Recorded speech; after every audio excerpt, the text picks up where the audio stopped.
স্লোগানই হবে। এবার কি দিল্লি গিয়ে ভোট, ঠিক আছে, এটা হবে।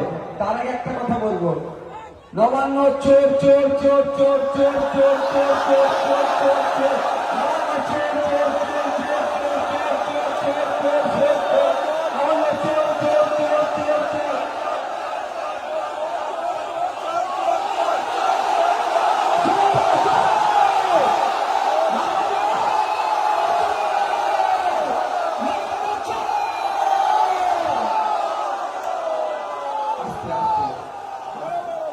ভদ্র মানুষকে, ভদ্র মানুষ ভদ্র সেজে থাকলে যারা খোঁচা দেয় না, ভদ্র মানুষ যদি অভদ্র হয়ে যায় কি হয় বুঝতে পারছেন তো? এবার ওয়াকআপ চলবে বলে দিন।